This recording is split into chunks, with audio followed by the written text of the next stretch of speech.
ทุกคนก็มีหลายคนยังค่าข้องใจกับเรื่องเท้าตากเนาะเท้าตากมีเราแม่นไผหรือว่าเท้า QR เนาะเราเป็นไผเป็นหยังเรามีหน้าที่หยังเนาะและเป็นหยังคือบ่มีผู้ใดไล่เราออกจากองค์กรนี้แล้วก็บ่มีผู้ใดกล้าแตะเราทหารตำรวจก็ยังบ่กล้าไล่เราออกยังบ่กล้ากวดสอบอยู่องค์กรนี้เราเป็นไผเนาะเรียกเฮามาเบิ่งคลิปนี้กันเนาะแล้วจะมาสรุปกันว่ามันเป็นหยังแท้เนาะแล้วเราเป็นผู้ใดอีกเรามีหน้าที่หยังเฮามาเบิ่งคลิปนี้ท่านบุญค่ำหลวงลาดประธานสมาคมอาสาเพื่อประชาชนลาวได้ให้ฮู้ว่าการเปิดไปสมาคมอาสาเพื่อประชาชนลาวที่ได้รับการอนุญาตสั่งตั้งถูกต้องตามกฎหมายอย่างเป็นทางการในโอกาสเปิดป้ายนี้เพื่อความเป็นสิริมงคลตามฮิตของประเพณีลาวประสงค์ในการจัดงานในครั้งนี้เนาะเราจัดงานเพื่อ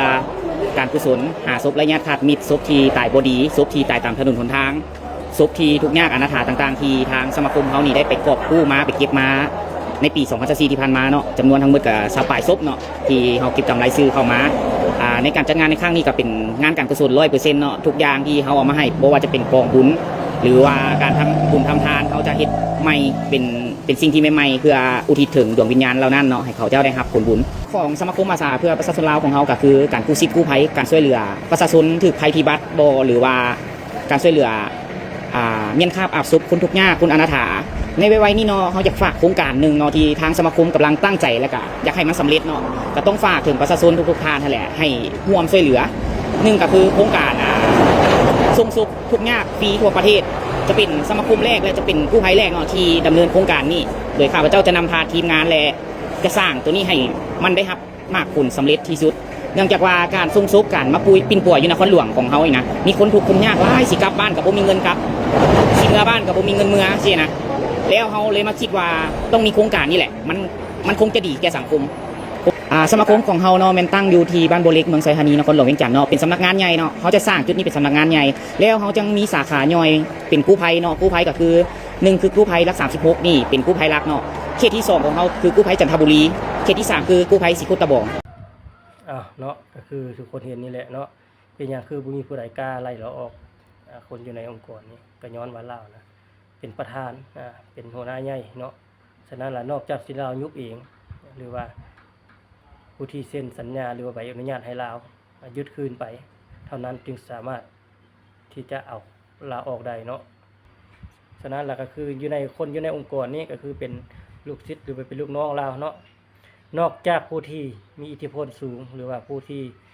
เซ็นอนุญาตให้เราหรือว่าให้เรายุบโครงการนี้ไปหรือว่าสิแต่งตั้งผู้ใหม่ขึ้นมาเนาะ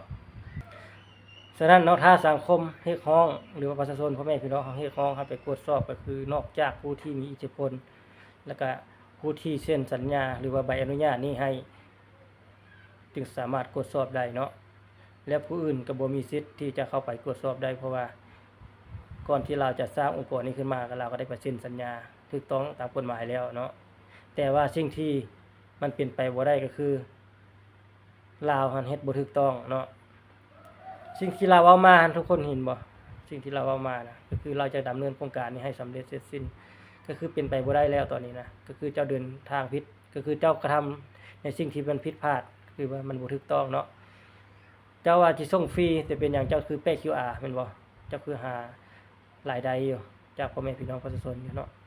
เจ้าคือเปิดรับบริจาคอยู่ถ้าอยากส่งฟรีเจ้าเฮ็ดคือคุณปอนหรือว่าไอ้ปอนอยู่ที่ประเทศไทยโลดเจ้าบ่ต้องเอาเงินคำพี่น้องประชาชนเนาะ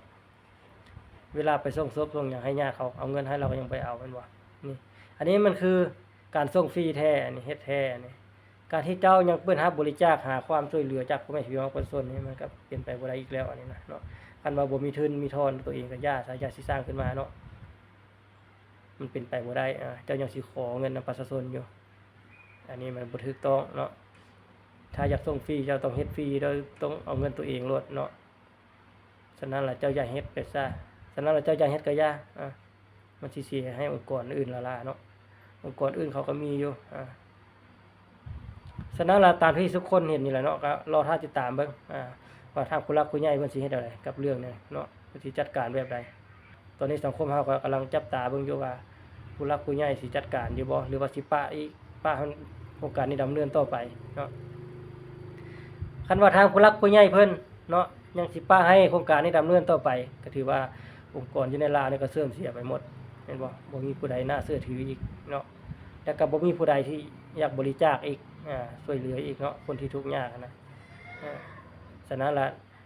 ขอฝากถึงทางผู้หลักผู้ใหญ่หรือว่าผู้ที่เซ็นอนุญาต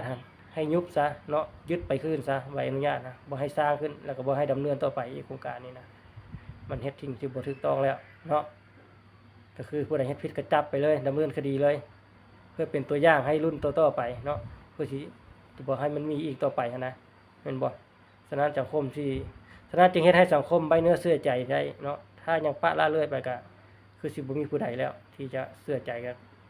นะโครงการเดี๋ยวนี้เนาะแม่นบ่เพราะก็ยังบ่เชื่อแล้วคันทางผู้หลักผู้ใหญ่เพิ่นบ่จัดการเรื่องนี้นะยังสิปะให้เป็นไปตามแบบนี้นะก็ถือว่าองค์กรอยู่ในลาวนี่เสื่อมเสียไปหมดเนาะฉะนั้นล่ะทุกคนรอติดตามเบิ่งต่อไปเนาะทางผู้หลักผู้ใหญ่เพิ่นสิจัดการแนวใดเนาะรอท่าเบิ่งนำกันพี่น้องเอ้ยว่าตอนต่อไปมันสิเป็นแนวใด